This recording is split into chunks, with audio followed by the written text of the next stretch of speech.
Pak Aan. Ya, silakan. Saya matikan izin ya karena saya di jalan ya. Ya.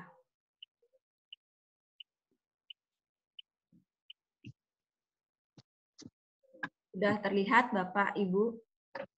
Dah nih, bisa tiang mulai. Selamat pagi pada Bapak Dr. Aan, pengampu mata kuliah Hukum Tata Negara dan Demokrasi.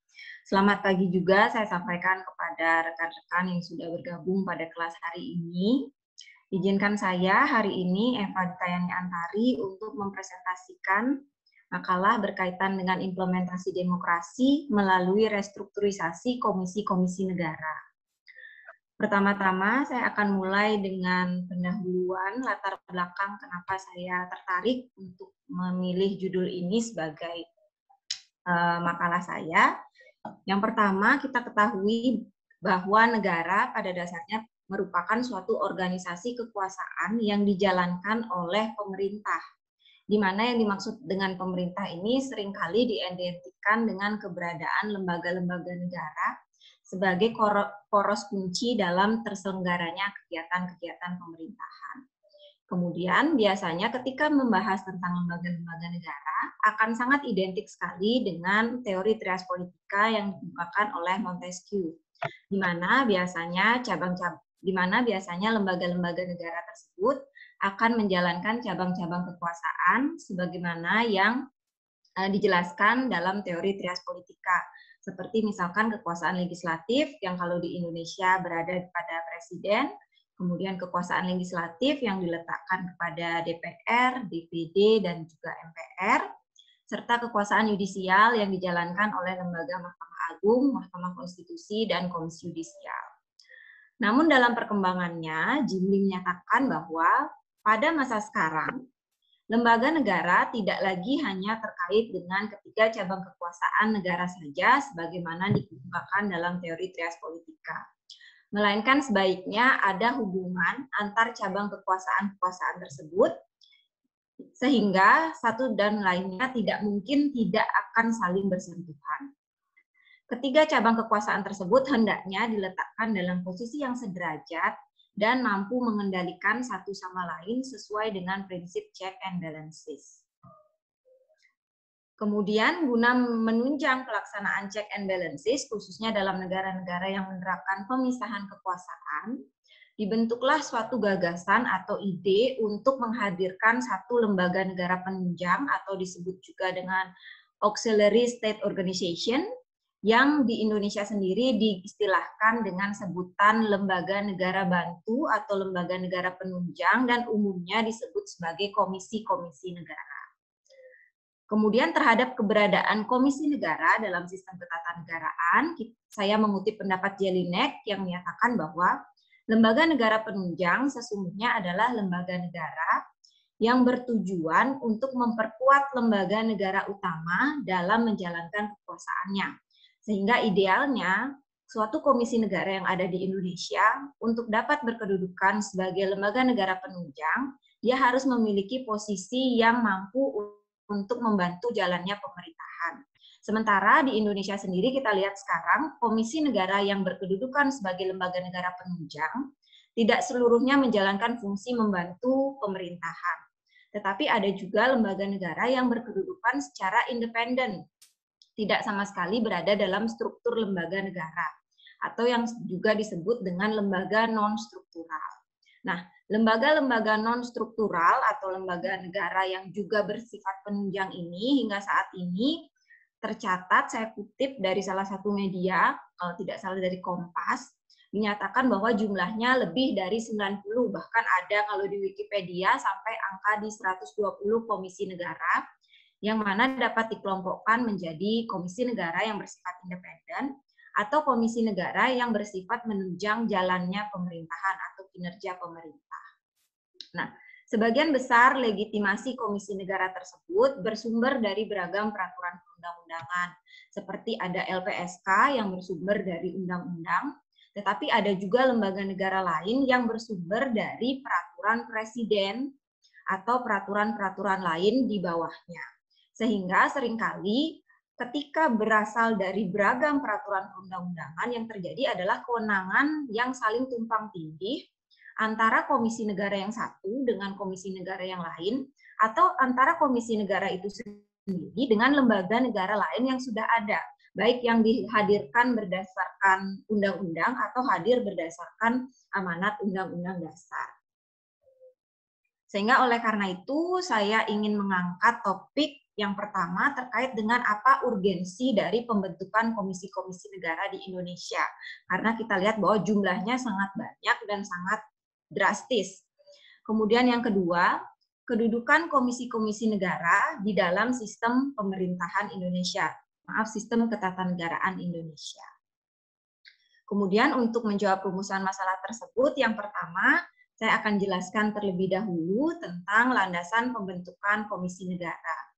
Keberadaan komisi negara dengan jumlah yang sangat besar dalam suatu negara sebenarnya bukanlah fenomena yang terjadi di Indonesia saja, tapi hampir terjadi di seluruh negara-negara, khususnya negara yang sedang mengalami proses transisi pasca reformasi. Biasanya itu terjadi ketika satu pemerintahan otoriter itu diakhiri dan pemerintahan negara tersebut beralih menjadi ke arah pemerintahan yang demokratis. Komisi Negara menurut Bunyamin Alamsyah dan UU Nurul Huda menyatakan bahwa Komisi Negara hadir dari pemikiran untuk dapat membuat lembaga negara yang pengisian anggotanya diambil dari unsur non-pemerintah atau disebut sebagai unsur non-negara. Kemudian lembaga negara tersebut bisa bersifat independen, bisa juga bersifat penunjang dari jalannya pemerintahan, namun harus memiliki otoritas sebagai lembaga negara. Kemudian sumber pembiayaan lembaga tersebut akan dibiayai oleh negara, meskipun anggotanya nanti tidak harus menjadi seorang pegawai dari negara. Kemudian Komisi Negara diharapkan sebagai wujud dari peran serta masyarakat dalam mengawasi jalannya pemerintahan negara sebagai prinsip utama dalam demokrasi, yaitu pemerintahan dari, oleh, dan untuk rakyat, sehingga diharapkan dengan adanya komisi negara yang anggotanya diambil dari unsur non-negara atau non-pemerintah, diharapkan rakyat dapat turut serta untuk menjadi anggota di dalam komisi negara, kemudian turut serta dalam mengawasi pemerintahan sebagai bentuk representasi rakyat. Kemudian menurut Cornelis Ley, saya kutip di sini ada 3 alasan mengapa hadirnya komisi-komisi negara di Indonesia. Yang pertama dipandang sebagai keresahan negara terhadap ketidakpastian dan kealpaan dari perlindungan individu dan kelompok-kelompok marginal dari despotisme pejabat publik maupun warga negara yang lain. Kedua, keberadaan komisi negara dipandang mampu mencerminkan sentralitas negara sebagai otoritas publik dengan sebuah tanggung jawab publik yang besar. Dan yang ketiga, sebagai sebuah produk evolusi yang bersifat inkremental dan komplementer terhadap organ-organ kekuasaan yang telah ada sebelumnya, yang merupakan hasil pemilihan dari gagasan trias politika. Selanjutnya, kedudukan komisi-komisi negara dalam ketatanegaraan Indonesia dipandang bahwa komisi negara hadir untuk menjalankan demokrasi bernegara dengan memiliki sifat yang independen dan peran untuk mengawasi jalannya pemerintahan. Namun pada masa sekarang, eksistensi komisi negara dalam ketatanegaraan negara Indonesia lalu menjadi bahan pertanyaan disebabkan oleh 4 masalah. Yang pertama, jumlah komisi negara yang terlampau banyak. Kita bisa lihat dari data yang tadi saya tampilkan, ada yang memuat sekitar 90 atau bahkan dari Wikipedia saya kutip sekitar 120 jumlah komisi negara yang ada. Kemudian sepanjang tahun 2014 di masa pemerintahan Jokowi pertama sampai sekarang ada sekitar 53 lembaga negara, komisi negara yang sudah dibubarkan, bahkan ada 19 komisi negara yang rencananya akan masuk pada tahap pembubaran di tahun 2021, sebagaimana yang saya kutip dari pernyataan Mendagri. Kemudian yang kedua, dasar pembentukan komisi-komisi negara itu sangat beragam, sehingga sulit untuk meletakkan kedudukan dari komisi negara tersebut. Apakah dia merupakan lembaga negara utama yang berdasarkan pada undang-undang dasar, atau lembaga negara utama yang berdasarkan undang-undang, atau bahkan lembaga-lembaga negara lain yang sulit untuk meletakkan hierarkinya. Sehingga terjadi apabila terjadi sengketa kewenangan, maka sulit untuk dapat menjelaskan siapa sesungguhnya lembaga negara yang berwenang untuk menjalankan kewenangan tersebut. Kemudian yang ketiga, tidak semua komisi negara berkedudukan sebagai lembaga negara independen. Namun ada juga sebagian komisi negara yang bertugas untuk mengawasi pemerintahan. Dan yang keempat, sering terjadinya sengketa kewenangan dengan lembaga negara lain. Berikut saya tampilkan artikel berkaitan dengan pembubaran komisi negara yang telah dilakukan sepanjang masa pemerintahan Presiden Joko Widodo. Yang ini saya kutip pada bulan November, artikel dari CNN Indonesia pada bulan November tahun 2020. Di sini pernyataan dari Cahyokumolo, dia menyatakan pemerintah telah bubarkan 29 lembaga negara dan 10 lembaga negara tersebut dibubarkan pada tahun ini, artinya tahun 2020. Kemudian di bulan Maret tahun 2021, di sana dideklarasikan oleh Cahyokumolo bahwa pemerintah sedang mempertimbangkan untuk membubarkan 19 lembaga negara ke DPR. Pada dasarnya, pembubaran lembaga-lembaga negara ini tidak luput dari adanya usulan tentang penyederhanaan komisi negara yang ada di Indonesia, sebagaimana yang dikemukakan oleh Denny Indrayana. Dia menyatakan bahwa pembentukan komisi negara harus didahului dengan konsep ketatanegaraan yang bersifat komprehensif mengenai apa dan bagaimana sebaiknya komisi negara, bukan semata sebagai sebuah kebijakan yang bersifat reaktif, responsif saja. Namun sesungguhnya tidak bersifat preventif dan solutif terhadap masalah kebangsaan. Kemudian dia juga menambahkan bahwa setidaknya ada 4 prinsip dasar yang harus dipertimbangkan ketika membentuk sebuah komisi negara. Yang pertama yaitu prinsip konstitusionalisme. Prinsip tersebut bermakna bahwa pembentukan suatu komisi negara hendaknya harus ditujukan untuk menegaskan dan memperkuat prinsip-prinsip pembatasan kekuasaan agar hak-hak dasar warga negara semakin terjamin, serta tindak demokrasi dalam negara dapat selalu terjaga. Yang kedua, berdasarkan pada prinsip check and balances, yang berarti bahwa keberadaan suatu komisi negara yang baru dibentuk tetap dapat menunjang pelaksanaan sistem check and balances. Kehadiran komisi negara hendaknya dalam rangka menciptakan check and balances sehingga independensi komisi negara tidak berarti bahwa komisi negara akan terlepas dari mekanisme pengawasan dan perimbangan tersebut. Kemudian yang ketiga didasarkan atas prinsip integrasi, yang berarti selain harus mempunyai fungsi dan kewenangan yang jelas, konsep kelembagaan negara juga harus membentuk suatu kesatuan yang berproses dalam melaksanakan fungsinya, di mana proses pembentukan lembaga-lembaga negara tersebut tidaklah integral sehingga dapat mengakibatkan terjadinya tumpang tindih kewenangan antar lembaga negara yang telah ada sebelumnya, sehingga berakhir pada inefektivitas penyelenggaraan pemerintahan. Dan yang keempat harus juga didasarkan pada prinsip kemanfaatan, di mana pembentukan lembaga negara senantiasa harus ditujukan untuk memenuhi kesejahteraan warganya, serta menjamin hak-hak dasar negara yang diatur di dalam konstitusi.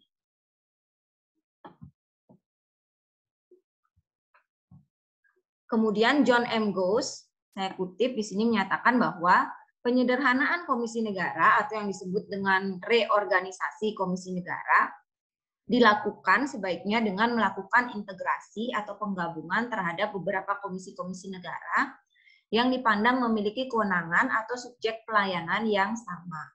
Kemudian selanjutnya dapat dibentuk suatu komisi baru atau memang menggunakan nama komisi negara yang sudah ada sebelumnya. Atau beberapa komisi-komisi negara cukup dibawahi oleh sebuah atau seorang koordinator atau pimpinan komisi. Integrasi tersebut sebaiknya dilakukan dengan memperhatikan prioritas utama dari tujuan pembentukan komisi itu sendiri. Kemudian terdapat beberapa alasan yang dapat digunakan untuk menentukan komisi negara mana saja seharusnya dipertahankan dalam sistem ketatanegaraan RI. Ini masih mengutip pernyataan Denny Indrayana. Dia menyatakan bahwa indikator pertama adalah komisi negara yang dipandang menunjang terlaksananya sistem peradilan yang bersifat independen dan berintegritas, serta bersih dari praktik mafia peradilan. Kemudian yang kedua, komisi negara yang dapat mendukung dan menunjang pelaksanaan perlindungan atas hak asasi manusia dan warga negara. Yang ketiga, komisi negara yang mampu menjamin perlindungan atas kebebasan pers. Dan yang keempat, komisi negara yang memiliki kewenangan terkait dengan penyelenggaraan pemilihan umum yang jujur dan adil. Kemudian dari 4 indikator tersebut akhirnya disimpulkan terdapat 6 komisi negara yang bisa dipertahankan.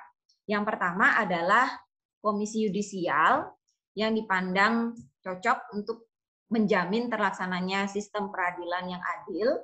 Kemudian komisi ombudsman dalam rangka mempertahankan prinsip good governance dalam rangka penyelenggaraan pemerintahan. Kemudian ada Komisi Pemberantasan Korupsi sebagai lembaga yang mengawal atau berwenang untuk menindak dan mencegah terjadinya tindak korupsi dalam pemerintahan. Kemudian Komnas HAM sebagai lembaga yang menjamin penegakan hak asasi manusia dan warga negara. Kemudian ada Komisi Pers Indonesia yang akan menjamin terlaksananya kebebasan pers sebagai sarana kontrol dan kritik terhadap kebijakan pemerintah.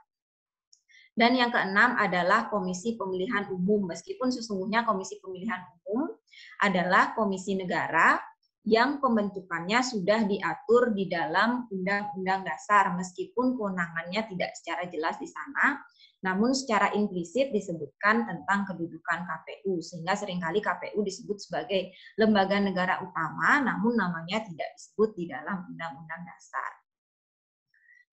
Sehingga pada akhirnya saya menarik kesimpulan yang pertama bahwa Komisi Negara dipandang sebagai sebuah lembaga negara bantu yang berperan untuk menunjang pelaksanaan demokrasi dalam negara dengan tugas utamanya untuk melaksanakan pengawasan pada lembaga-lembaga negara utama yang melaksanakan kekuasaan berdasarkan pada ajaran Trias Politika.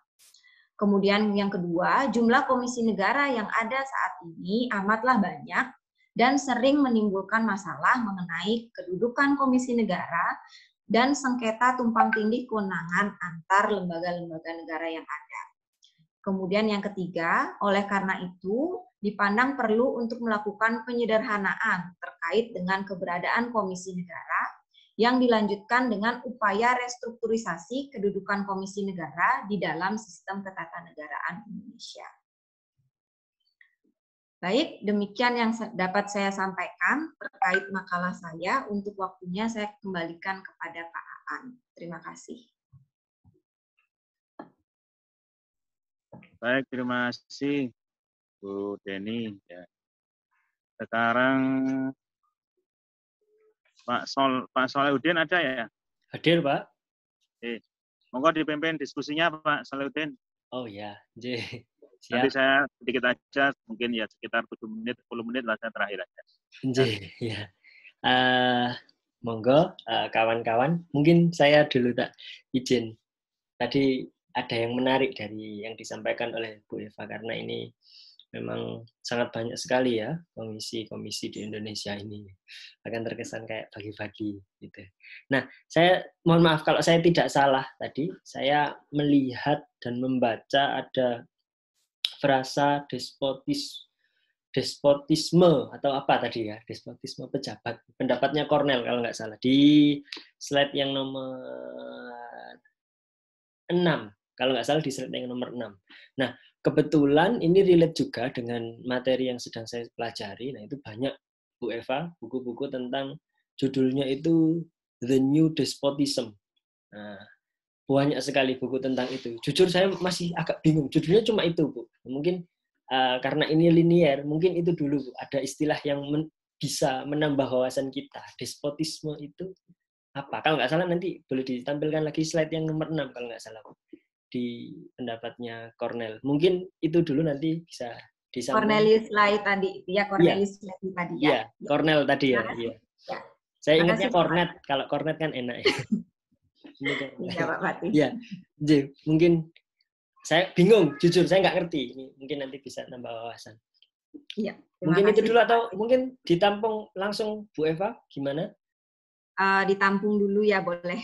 Oh iya, berarti kalau gitu nambah satu lagi ya mungkin ya. Oh iya, ya. Boleh. Silakan mungkin Pak Imam, Pak Denny yang habis sarapan. Atau Bu Sofi sudah buka-buka buku. Bu Sofi kalau buka-buka buku itu berbahaya. Mas Fatih, izin. Oh iya, silakan Pak Imam, monggo. Ya udah, duluan Pak Imam, silakan. Oh, Pak Denny, monggo. Saya ya. Hah? Silakan. Silakan. Yang pertama, saya sedikit agak terganggu yang terakhir itu mengenai KPU itu. KPU itu diatur di dalam konstitusi. Itu tepatnya di pasal 22E ayat 5 konstitusi. Jadi meskipun disebut sebagai komisi, tapi pengaturannya itu secara konstitusional karena dia penyelenggara untuk memilih presiden, DPR, DPD, dan DPRD. Itu yang pertama, diksi yang sangat mengganggu tadi, Mbak Eva. Entah kelupaan atau apa saya juga kurang paham ya. Terus yang kedua, pertanyaan saya itu dari pertama muncul itu sebenarnya eksistensi komisi ini apa ada kaitannya dengan demokrasi? Mengingat bahwa pembentukan komisi ini bukan hak dari rakyat seperti mendirikan sebuah organisasi kemasyarakatan. Kalau misalnya organisasi kemasyarakatan itu kan adalah hak berserikat dan berkumpul, baik menyampaikan lisan dan tulisan. Sedangkan komisi ini kan pembentukannya didasarkan misalnya karena kebutuhan. Bentuklah KPK yang diatur di dalam undang-undang. Misalnya dulu KPPU diatur melalui peraturan presiden. Ombudsman dari peraturan presiden naik menjadi undang-undang menjadi undang. Sebenarnya ada dua rujukan yang bagus terkait dengan komisi ini yang saya ketahui sependek sepengetahuan saya. Yang pertama itu disertasinya Zainal Arifin Mukhtar, Mas Ceng itu. Itu ternyata disertasinya khusus bicara tentang komisi-komisi. Yang kedua, Dr. Lukman Hakim, kalau nggak keliru. Beliau orang Universitas Widya Gama Malang, karena kebetulan waktu itu kemudian terbukanya saya hadir, ternyata juga membahas eksistensi komisi-komisi negara. Ada yang komisi independen, ada yang di bawah pemerintah, dan lain-lainnya. Sebenarnya inti dari tulisan Mbak Eva ini, restrukturisasi itu artinya dipersempit ruang geraknya, atau misalnya dilakukan peleburan, misalnya antara Komisi Nasional Hak Asasi Manusia dengan Komnas HAM misalnya dijadikan satu payung. Dan yang kedua, dari sisi pengaturan, itu yang pertama dari sisi kelembagaan, yang kedua dari sisi pengaturan, apakah perlu diseragamkan dalam tanda kutip harus melalui undang-undang, atau misalnya harus melalui peraturan presiden atau peraturan yang lainnya, sehingga nanti dari sisi kepastian hukum untuk meminimalisir terjadinya konflik kepentingan. Nah, itu maksud saya. Sebenarnya ada yang terakhir, tapi nanti aja setelah Pak Denny. Terima kasih, Mbak Eva. Oke, terima kasih Pak Imam. Kok nggak langsung sekalian Pak Imam, biar diberondong gitu loh. Enggak, Pak Imam suka menahan-nahan biasanya. Monggo, Bu Eva. Jadi total ada 3 ya. Dari saya tadi tentang despotisme, kemudian dari Pak Imam tentang KPU, ya. Kemudian yang terakhir tentang gimana model restrukturisasinya. Apakah dipersempit, digabung, dihapus? Ya. Silakan Bu Eva, monggo. Ya, terima kasih. Jadi tadi pertanyaan Pak Fatih dulu ya, saya jawab secara berurutan. Jadi Pak Fatih, yang dimaksud despotisme politik ini sempat saya cari juga, karena saya ketika awal mendengar juga bukan kata-kata yang wajar, bukan kata-kata yang sering saya dengarkan. kayak suatu yang baru gitu, sehingga ketika saya mencari ternyata despotisme politik itu diartikan sebagai suatu bentuk pemerintahan di mana ada satu penguasa yang berkuasa secara absolut. Apakah penguasa tersebut bersifat perseorangan atau oligarki? Itu pemahaman saya tentang apa yang dimaksud dengan despotisme politik. Mudah-mudahan bisa menjawab, atau mungkin Bapak ada sumber referensi lain. Kemudian kalau dari Pak Imam, soal KPU tadi juga saya ketika memaparkan 6 lembaga negara yang tetap dipertahankan itu saya juga sependapat dengan Pak Imam, karena sebenarnya yang 6 itu saya hanya mengutip pernyataan Denny Indrayana. Kemudian saya sampaikan di akhir tadi ketika menyatakan KPU ini sebenarnya adalah lembaga negara utama, meskipun lembaga negara tersebut tidak secara eksplisit disebutkan namanya di dalam Undang-Undang Dasar, karena di sana penulisan Komisi Pemilihan Umum kan masih hanya penyebutan sebagai Komisi Pemilihan Umum, belum tentu nanti itu adalah nama lembaga negaranya. Kita bisa lihat dari penulisannya yang tidak menggunakan huruf kapital sehingga tidak menunjuk kepada satu lembaga negara tertentu. Kebetulan saja dalam undang-undangnya kemudian dihadirkan dengan nama yang sama sesuai dengan apa yang diberikan dalam Undang-Undang Dasar. Jadi sebenarnya saya sependapatnya sama Pak Imam. Jadi kedudukannya dia sebenarnya tetap lembaga negara utama, tapi saya lihat di sini dari pandangannya Denny Indrayana, kemungkinan dia melihat hanya pada nomenklatur penulisan nama komisi, sehingga dia masukkan di sana. Tapi sebenarnya 6 lembaga negara ini diminta oleh Denny Indrayana tidak diatur secara bebas lagi, apakah itu dalam undang-undang atau dalam perpres, dia menghendaki 6 lembaga ini memang dihadirkan di dalam Undang-Undang Dasar. Meskipun sesungguhnya KPU adalah lembaga negara yang sudah ada di dalam Undang-Undang Dasar. Itu yang pertama. Kemudian hubungan antara Komisi Negara dengan demokrasi. Sebagaimana yang saya sampaikan tadi bahwa mengapa saya berkesimpulan bahwa Komisi Negara ini dalam rangka menjalankan demokrasi. Demokrasi itu kan pemerintahan yang dari, oleh, untuk rakyat. Kapan suatu negara dipandang menjalankan demokrasi adalah ketika rakyatnya dapat turut serta mengambil peran dalam jalannya pemerintahan. Di mana kita lihat tadi bahwa Komisi Negara hendaknya beranggotakan mereka yang bukan pemerintah atau lembaga non-pemerintah atau lembaga non-negara.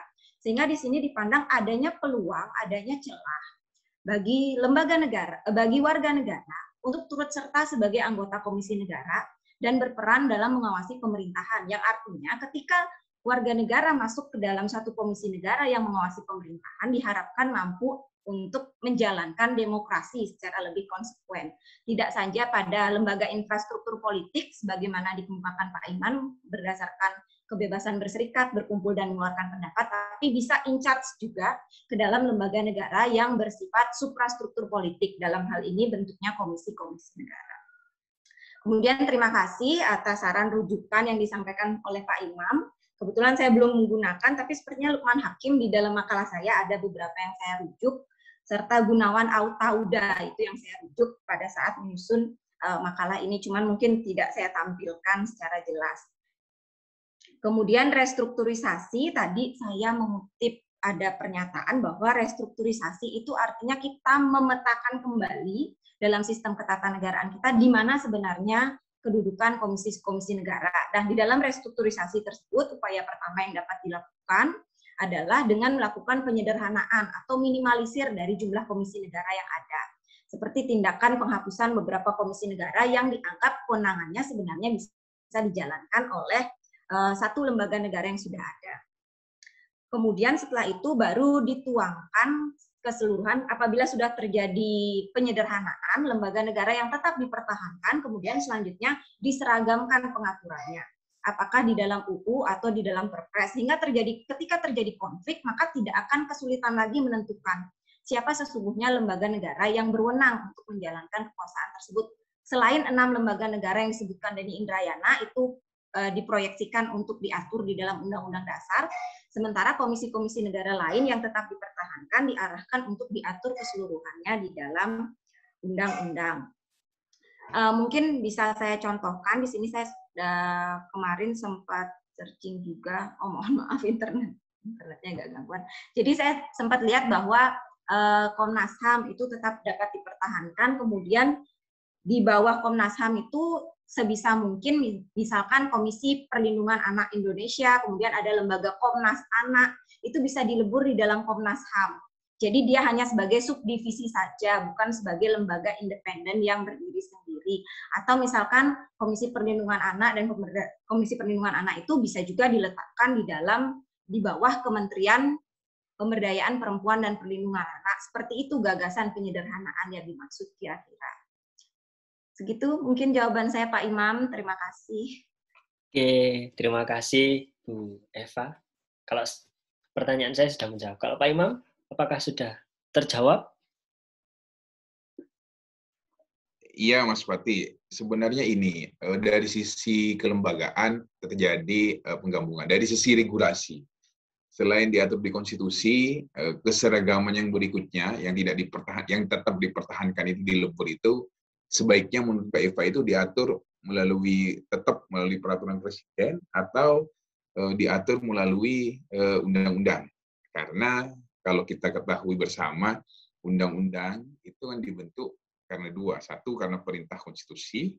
Yang kedua, karena kebutuhan. Apakah nanti dasarnya nanti kalau misalnya tidak diatur di konstitusi, bukan suborganik, undang-undang organik atau perintah dari konstitusi, pasti karena kebutuhan, pasti ditanya nanti butuhnya karena apa? Pasti ada landasan psikologis, landasan filosofi, sosiologi, pasti biasanya arahnya ke situ nanti. Kalau kita belajar teori pembentukan peraturan undang-undang. Mungkin itu saja. Terima kasih, Ya. Pak. Luar biasa. Betul. Ini perlu direspon atau tidak, Pak Imam? Monggo, saya persilahkan direspon. Ini hanya tadi ya, melalui undang-undang atau perpres. Monggo, silakan. Pertanyaan yang bertahan tadi berarti. Iya, itu yang ditahan. Ya, kalau saya tadi tetap pada undang-undang, Pak Imam, dengan pertimbangan bahwa undang-undang itu kan produk hukum yang dibentuk secara kerjasama antara Presiden dengan DPR. Sehingga kalau misalkan DPR tidak berkehendak atas pembentukan suatu komisi negara yang dipandang hanya untuk bagi-bagi kekuasaan Presiden saja, tentu tidak dengan mudah lolos. Tapi kalau dengan perpres, di mana itu merupakan hak prerogatif, bisa saja dengan mudah Presiden menghadirkan komisi negara yang dipandang memang mampu mendukung posisi Presiden. Selain itu juga kalau perpres itu kan sifatnya karena dia peraturan Presiden, siapa tahu nanti kalau pergantian Presiden dengan mudah dibubarkankah komisi negaranya atau digantikah dengan komisi negara yang lain. Sementara kalau bentuknya undang-undang, itu kan merupakan suatu produk yang perlu dibahas dulu, mulai dari proses prolegnasnya, serta pertimbangan lain mungkin yang sudah disampaikan oleh Pak Imam tadi, bahwa ketika membentuk komisi negara memang harus sudah jelas urgensi pembentukannya apa, landasan filosofis, landasan sosiologis, kemudian landasan yuridisnya, sehingga jangan sampai nanti komisi negara itu hadir bukannya menunjang jalannya pemerintahan, tapi malah memperumit pemerintahan karena banyaknya terjadi tumpang tindih dan sengketa kewenangan. Kira-kira demikian Pak Imam. Mudah-mudahan bisa menjawab. Terima kasih. Gimana Pak Imam? Menjawab lah. Menjawab. Terima kasih Bu Eva dan Pak Imam. Monggo, ini yang tadi ditahan-tahan juga Pak Denny. Silakan. Tadi saya mau nanya apa ya, Pak? Oh iya. Waduh. Kalau ditahan ya begini jadi. Iya. Oke. Saya dulu kalau begitu ya. Enggak, masih ingat Pak. Nanti tambah lupa lagi. Kalau Ibu lagi nanti tambah lupa lagi. Silakan Pak Denny. Bu Eva, tadi judulnya apa Bu Eva untuk supaya mengkerucut diskusinya? Ya, saya tampilkan lagi, Pak, perlu? Kalau bisa ditampilkan sepertinya. Terima kasih judulnya ya. Terima kasih. Ya, belum Pak, masih naik dulu. Oh, belum. Selesai. Oh ya, saya pikir terima kasih. Ini Pak. Iya. Implementasi demokrasi melalui restrukturisasi komisi negara. Oke. Oh ya, komisi negara ini kan begini Bu ya, mungkin tadi Ibu ada juga menyinggung lembaga negara, ada lembaga negara penunjang, begitu ya. Nah ini komisi-komisi negara ini kan yang memang terlalu banyak betul di negara kita ini. Yang lebih diperparah lagi, setiap lembaga negara yang ada di Indonesia itu punya kewenangan untuk mengeluarkan peraturan, sehingga tidak ayal bagi kita menemukan disharmonisasi pengaturan, ya, Karena setiap lembaga negara punya, misalkan KPU punya per KPU, dan seterusnya. Nah, komisi-komisi ini kan, kalau tolong saya dikoreksi ya, karena ada lembaga negara yang dibentuk berdasarkan Undang-Undang Dasar, ada 8 itu kan. Ada lembaga negara yang dibentuk berdasarkan undang-undang. Nah, ada juga lembaga negara yang dibentuk berdasarkan peraturan perundangan yang di bawah undang-undang. Ada. Kalau dulu kita kenal ada lembaga negara tinggi, ada lembaga negara tertinggi kan gitu. Nah, sekarang tidak lagi. Nah, komisi-komisi yang ini, yang Ibu maksud komisi negara ini yang dibentuk berdasarkan undang-undang mungkin ya. Nah, ada juga komisi-komisi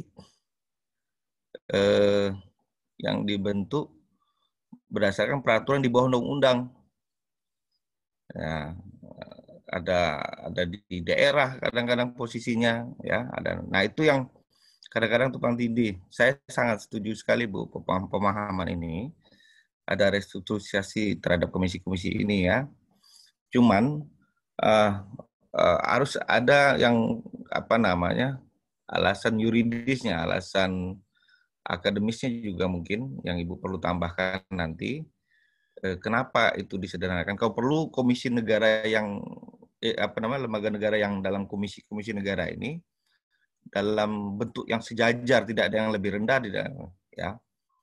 Dalam dibentuk berdasarkan undang itu, undang-undang misalnya KPU sejajar dengan. Nah, terus yang berikutnya komisi-komisi yang harusnya yang Ibu katakan tadi di luar ASN ya, betul itu sepakat betul ini kan. Tadi ada juga Ibu menyinggung ada komisi di bawah kementerian. Nah, itu kan udah nggak di bawah undang-undang lagi itu. Ada apa tadi? Komisi Perlindungan Anak atau Perempuan atau apa? Komnas HAM di bawah kementerian apa gitu. Nah, itu nggak bisa, Bu. Kalau bisa komisi negara itu ya independen. Dia terpisah dari lembaga pemerintah lainnya. Sementara kementerian itu di bawah lembaga kepresidenan dia. Nah, kalau ada komisi negara di bawah kementerian berarti dia di bawah-bawahnya lagi presiden. Nah, kalau bisa dia memang terpisah, namanya aja lembaga negara yang penunjang. Yang menarik itu Bu, yang isu kekinian itu KPK yang di ASN kan itu. Kalau bisa memang disentil sedikit dalam tulisan Ibu nanti, Bu Eva, mengimplementasikan tulisan itu menjadikan contoh gitu, jadi sampel bahwa ini tidak tepat kalau memang ada upaya pemerintah, pandangan pemerintah KPK itu pegawainya harus di ASN kan. Tentu sebagai ASN itu kan tunduk dan patuh pada pimpinan, terikat kepada perintah negara juga kan. Nah, padahal yang dipantau oleh KPK itu ya orang-orang pemerintahan yang notabene seperti itu. Jadi mungkin ditambah teori-teori juga tadi Ibu udah cukup. Kalau buku-bukunya mungkin dari Mas Patih sama Mas Imam itu. Terima kasih Bu. Assalamualaikum warahmatullahi wabarakatuh. Iya. Terima kasih banyak Pak Denny. Terima kasih Pak Denny. Ditampung dulu Je, Bu Eva. Sepertinya itu juga lupa ternyata banyak gitu. Iya. Nah ini tunggu Bu Sofi biar semakin pusing. Nah, silakan Bu Sofi. Nggih, matur nuwun Mas Patih. Nggih, assalamualaikum warahmatullahi wabarakatuh. Yang saya hormati Pak Dr. Aan dan teman-teman semua. Memang sangat menarik apa yang dipresentasikan oleh Mbak Eva tadi ya, bagaimana fenomena menjamurnya komisi-komisi negara ini setelah era reformasi. Dan mungkin kelihatannya seperti ada bagi-bagi mungkin para pendukung, para reformis yang perlu diberikan tempat. Sepertinya demikian. Tetapi ya dalam proses demokrasi ini memang penting ya kehadiran komisi-komisi negara ini. Saya sepakat dengan apa yang disampaikan Pak Denny tadi, bahwa komisi-komisi negara ini dalam rangka fungsinya untuk memperkuat mekanisme checks and balance di lembaga-lembaga negara di 3 cabang kekuasaan tadi, sebaiknya sifatnya memang independen. Jangan kemudian komisi-komisi negara ini ada di bawah kementerian, karena kalau berada di bawah kementerian akan menjadi tidak independen lagi, dia akan berdiri di dua kaki, misalnya saja seperti Komisi Pemilihan Umum. Nah, ini kalau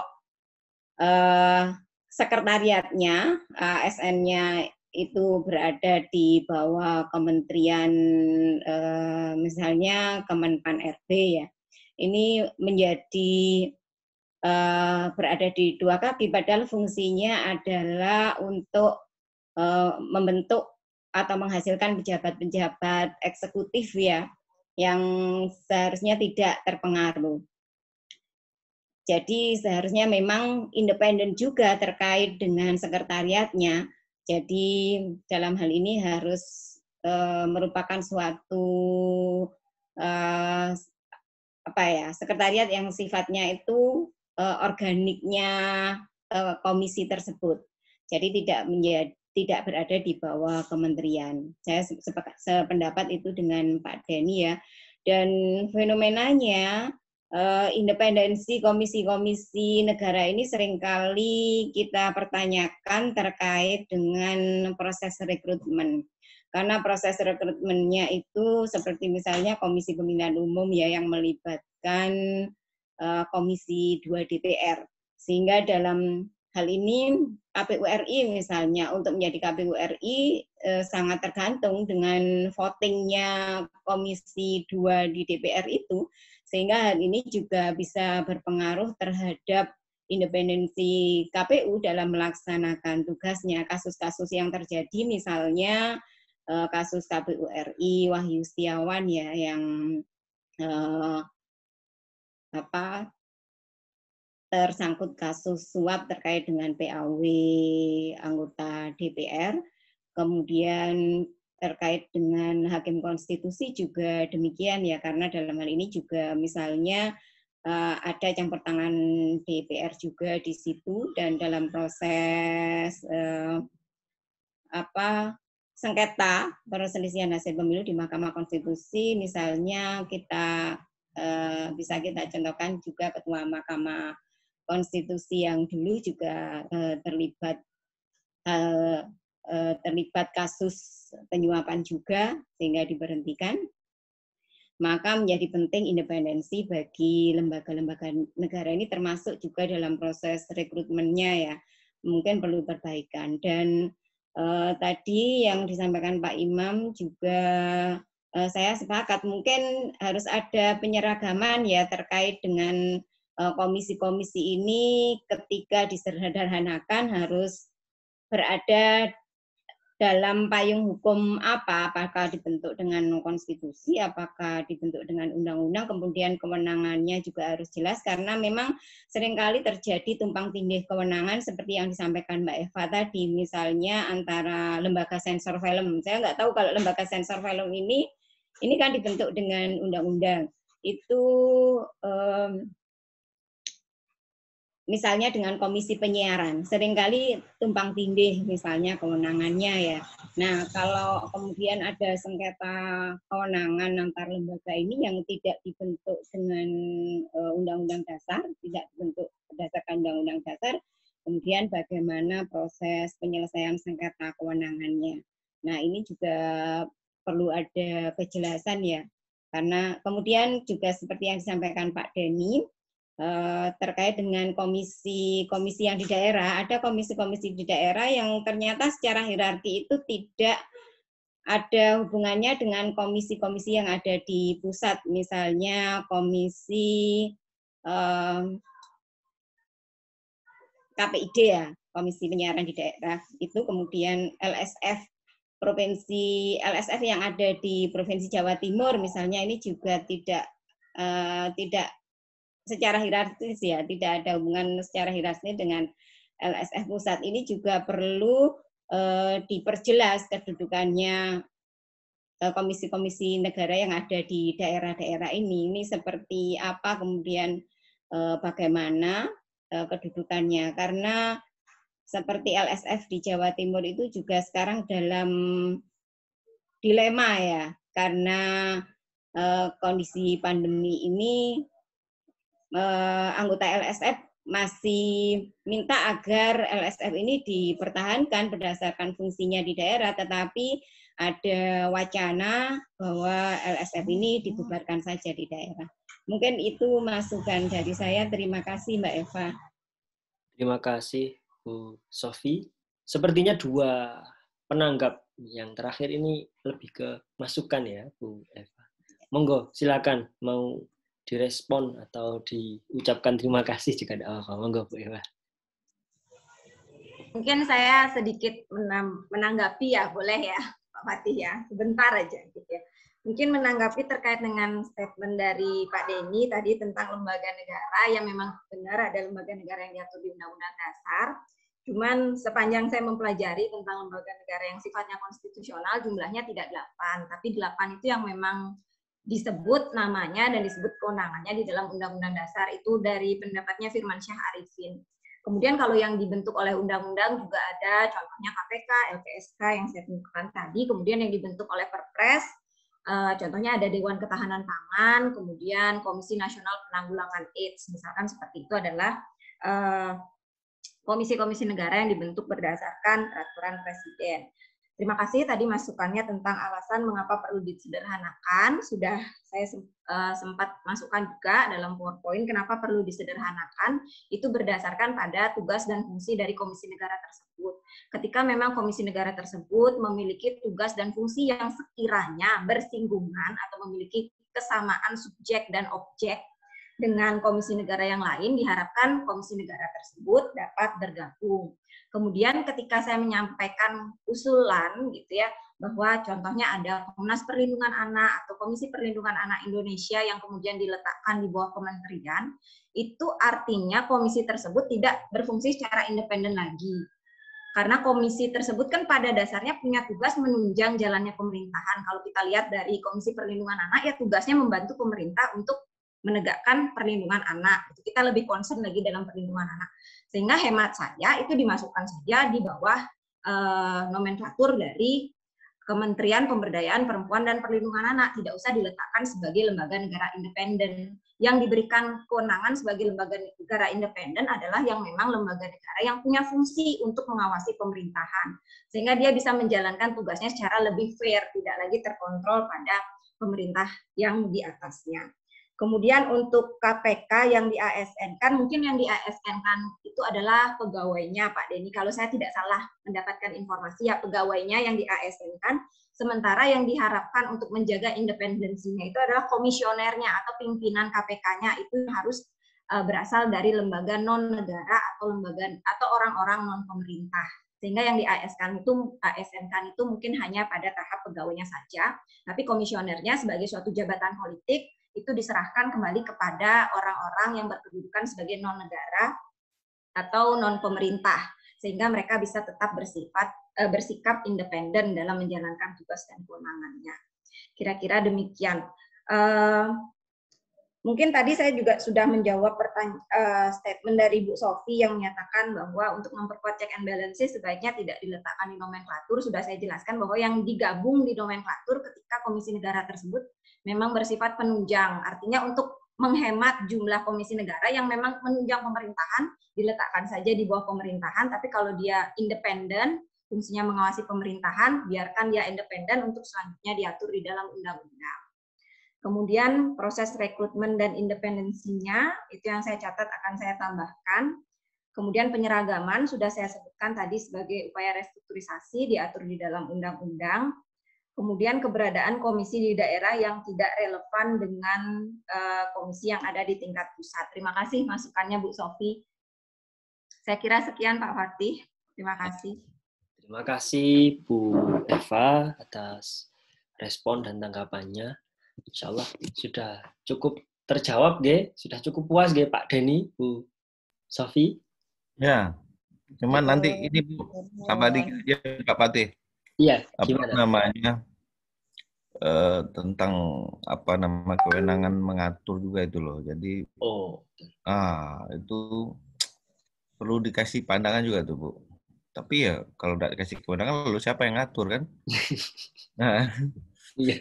maksudnya banyak sekali tumpang tindih itu peraturan perundangan, karena semua lembaga negara yang dibentuk itu baik berdasarkan Undang-Undang Dasar 45, undang-undang atau peraturan undang-undang di bawah undang-undang itu punya kewenangan membuat aturan. Jadi aturan jalan-jalan sendiri gitu.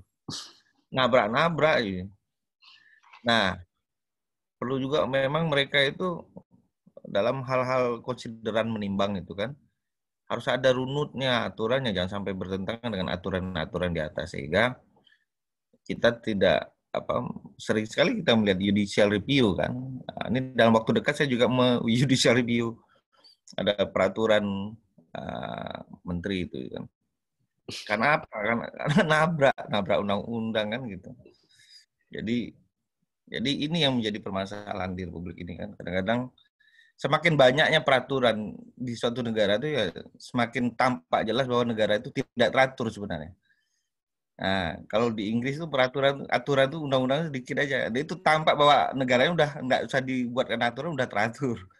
Nah, itu sebenarnya. Yuk, cuman itu aja Bu. Cuman saya nggak tahu dari sudut mana nanti masuknya. Gitu. Masih. Mas Fatih izin terakhir. Iya, silakan. Setelah Pak Dini sesuai yang terdahulu.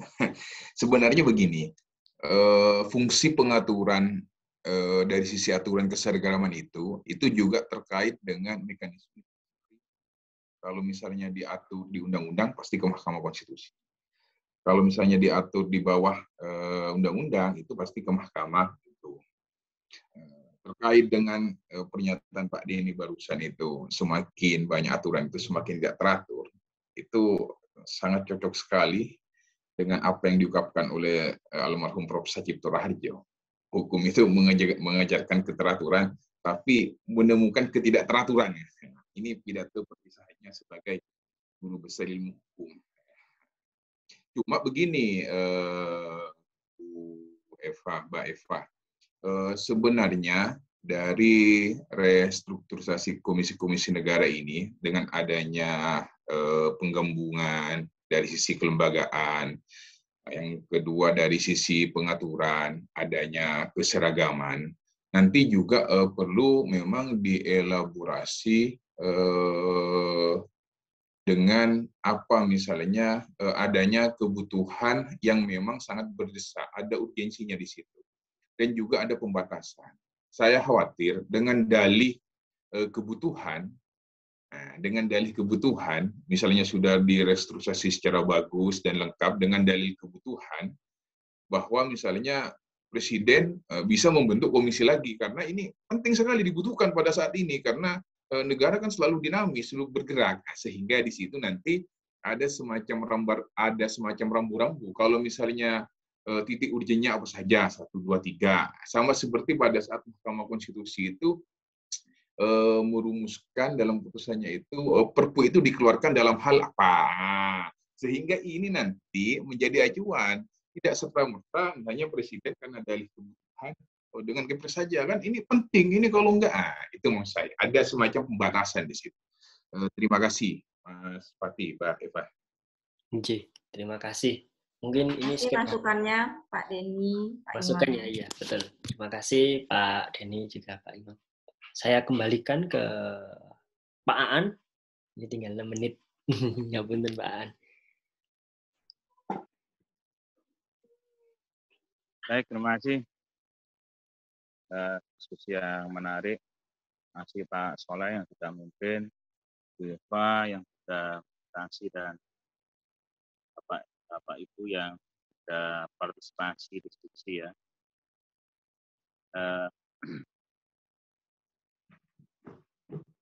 Kemarin saya coba nulis itu di Kompas soal APK. Salah satunya soal kelembagaan yang kita bahas ini. Nah, yang menarik, saya di WA oleh Prof. Maria Farida, Indrati dari UU. Dia kan waktu itu juga ikut memutus ya, kalau nggak salah masalah hak angket yang diuji material ke Mahkamah Konstitusi. Nah, komentar beliau adalah fenomena ini adalah fenomena nafsu yang berlebihan. dari pembentukan lembaga. Dan semuanya itu lebih diarahkan kepada stat organ, bukan regering organ atau gestur organ. Itu kata beliau begitu. Dalam teori trias politika, adanya cabang eksekutif, cabang yudisial, cabang legislatif, ini kan bicara soal stat organ, organ negara.